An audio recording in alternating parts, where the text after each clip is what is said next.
Coming up on this special edition of the live and interactive ACSA Legislative Lunch Break, Edgar and I will get you all of your latest news related to the May budget revision that came out a few hours today. We'll tell you what's in the May revision and what is not in the May revision. The ACSA Legislative Lunch Break starts now.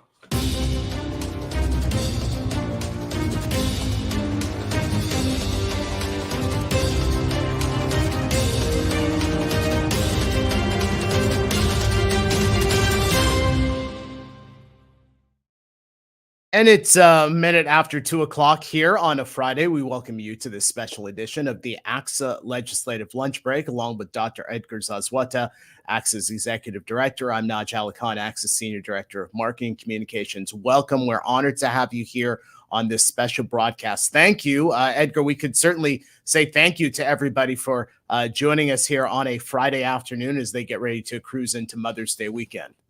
Yeah, I see a couple of happy Mother's Days, Feliz Dia de las Madres, to the Mexican Latina moms out there today, as we've talked about. They like to celebrate it twice, and rightly so. Every mom should be able to celebrate it twice, if not more than twice. But that's true.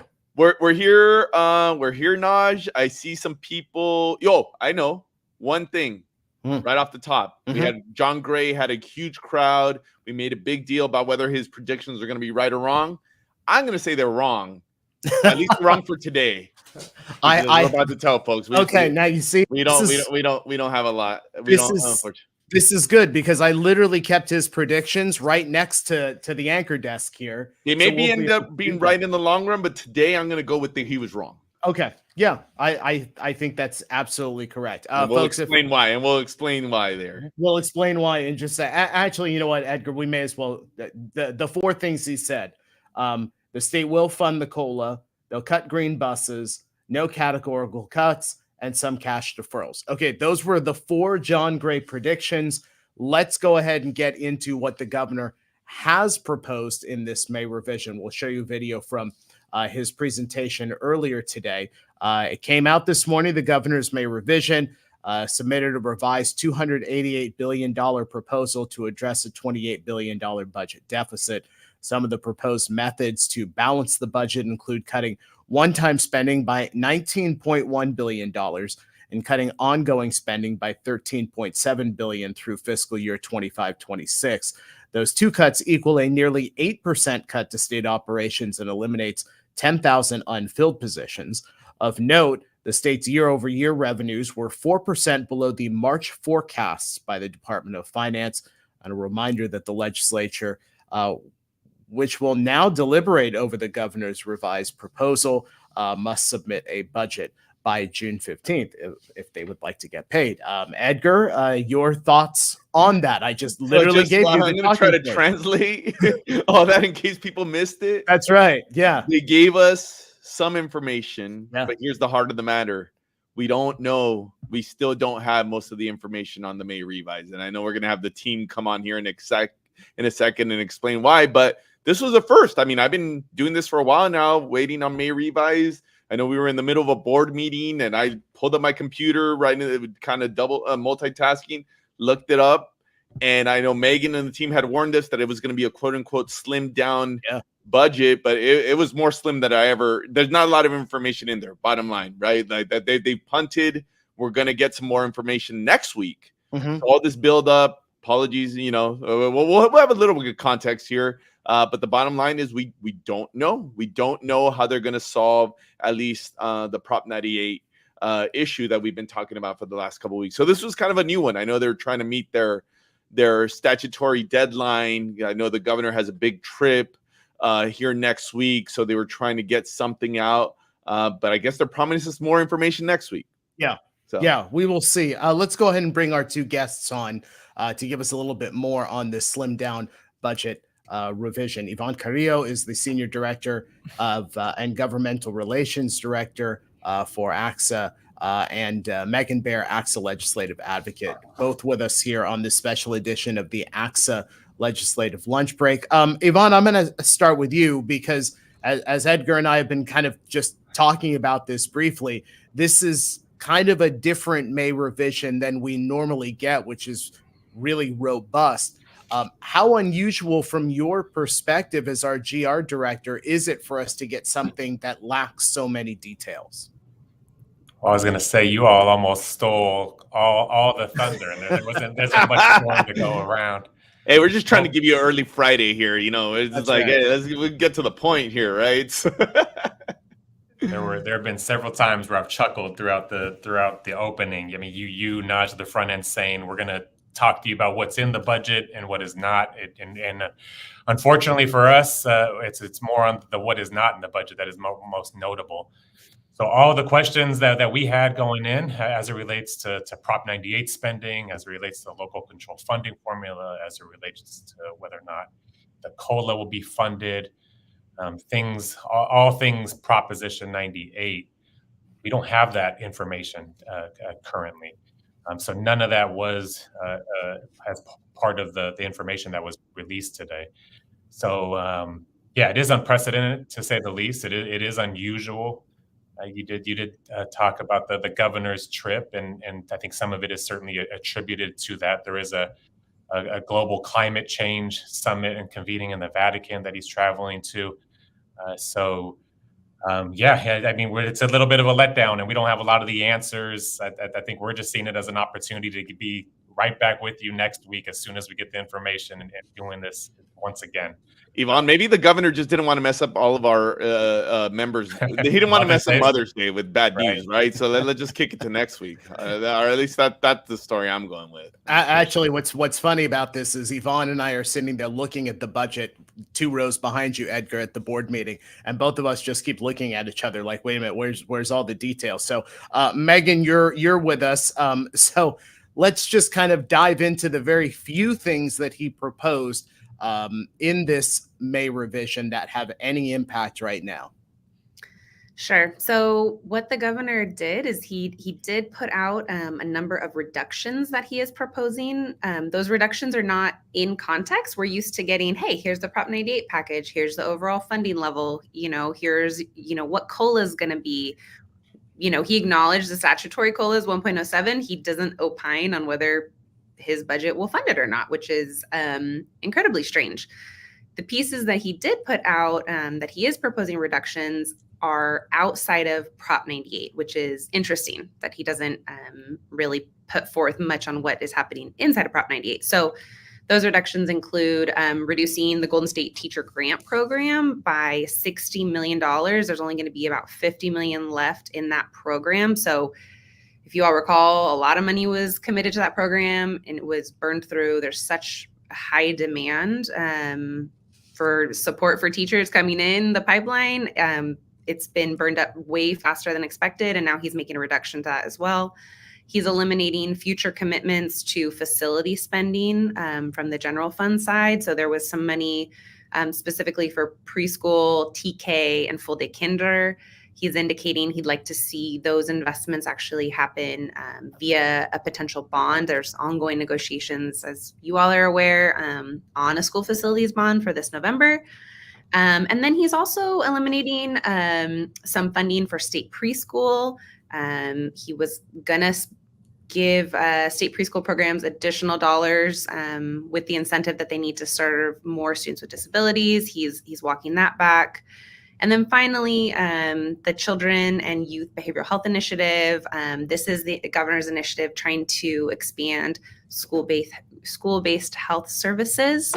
He's making major cuts to the funds that he's committed, $72 million in the coming year, $348 in the future year. So significant cuts to that as well. But that's it. We got 5 bullets for you. That's all the detail that we have. So Megan, obviously, and I know even with that bit of information given, so yeah, so some significant reductions there, right, to programs that either might benefit our members or had benefited or folks could have been counting on in some way, shape, or form. So I think the bottom line is that they've said more is coming next week. So what's your sense? I know the governor, even though there was a ton of detail, I still understand his press conference was pretty lengthy. What should we expect next week? Well, we don't have a formal announcement, but we do believe, so the traditional May revise date is May 14th. So we've been getting indications that we will get the traditional amount of information that shows the full scope of what the plan for Prop 98 is. We believe that we'll get it on the 14th. And, as soon as we do, we'll have a lunch break. We'll get a summary out to you all. That's our hope right now, but nothing official. I do have two questions in here from Helio Brazil, who's the superintendent over at Keys Union School District. The first one, and Megan or Iván, I'll have you jump in, whichever one would like to. Ongoing and one-time spending, how does the budget distinguish between one-time and ongoing spending cuts, and which areas are most affected by each type of reduction? I'll jump in, and I'll let Iván jump in if he wants to after. So within Prop 98, we just don't know. The governor gave these big, Naj references these figures that the governor gave, but we don't actually have context for that. The few items that that I did talk about that are on the general fund side related to facilities and health initiatives, and then the Golden State Teacher Grant Program, those are one-time commitments. They weren't funded. They were specified in state statute.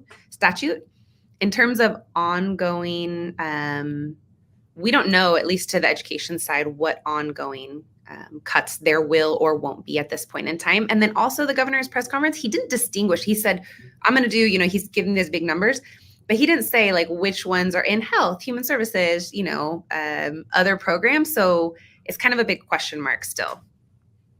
Megan, and this may be on the theme of we don't know yet, but I'll try anyway. So I know that we made a big deal in the weeks leading up to this about what the LAO was saying in terms of revenues and us looking at the numbers.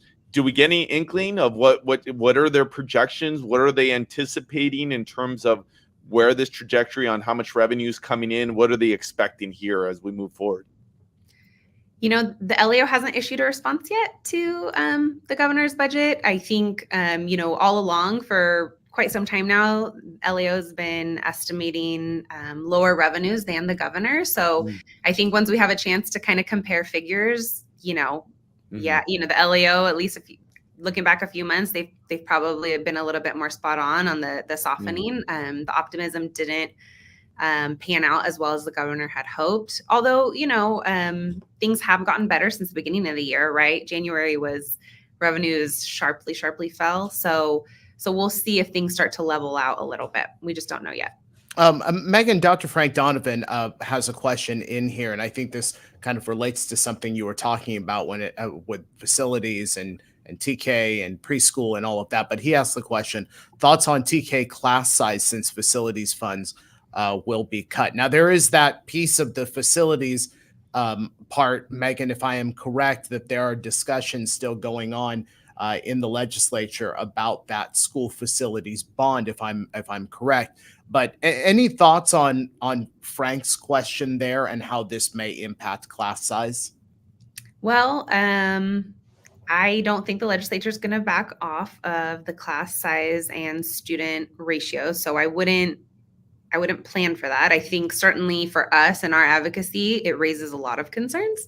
We've been saying from the get-go, like TK facilities, it's a whole new grade, even for a district with declining enrollment. And TK classrooms, there's much smaller children. There's all kinds of different facility needs that they have. So yeah, it's a huge concern. It continues to be a huge concern. But if I had to read my crystal ball, I don't think that the legislature will back off of the class sizes and the ratios. Okay, so we are right now, if I am correct here, expecting Iván, on the 14th, which is Tuesday, we're supposed to be getting some additional information that may actually spell out some additional details. You're hearing the same thing. That's the expectation. For starters, we were sent an invitation to a briefing with the Department of Finance on Tuesday, so we'll certainly have some details through that medium. But yeah, that's what we're hearing. The governor's office will be putting out more. Sounds good. All right. Iván Carrillo, our Senior Director of Policy and Governmental Relations, and Megan Baier, ACSA Legislative Advocate. Thank you both so much for joining us here on a Friday afternoon. We'll see you probably next week. So make sure you're taking detailed notes for us for next week. Will do.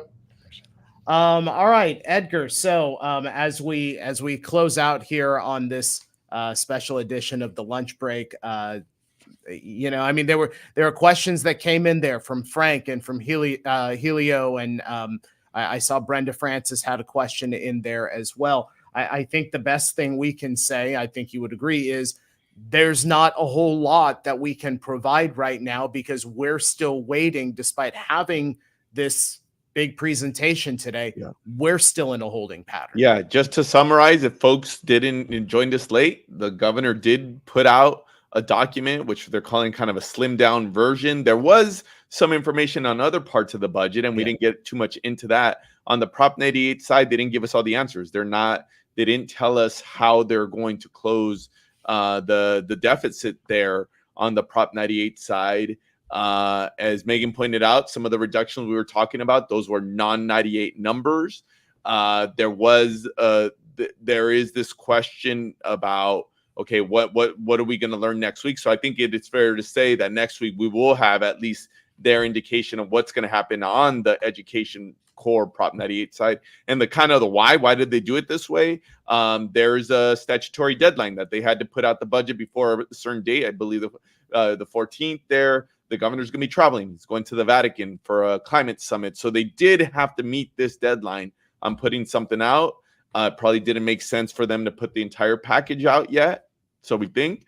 So we'll wait and see. We'll do this all over again next week. That's right. We promise it was not a ploy just to get more viewers here on the Legislative Lunch Break. That's right. It was, just wanted to see our friends on a Friday afternoon, apparently. That is correct. So let me just give everybody just an idea of what to expect. So later on today, our analysis of this May revision will come out. That will come out in your email. Tuesday, we're going to be participating in an Ed Coalition meeting, a briefing with Department of Finance. Wednesday, we'll be on live with our regularly scheduled ACSA Legislative Lunch Break Wednesday at 1 p.m. So we will be here for that. I think it's a Friday, Edgar. So I think that the best way to sum up the entire day is what Richard Wiersma says, the May revise abridged. There we go. That's what we... That's what we get. All right, folks, thank you so much for joining us here on this special edition of the ACSA Legislative Lunch Break. We are back next Wednesday, 1 p.m. With our regular live and interactive show. Have a great rest of the day and rest of the weekend. Happy Mother's Day, and we'll see you next time.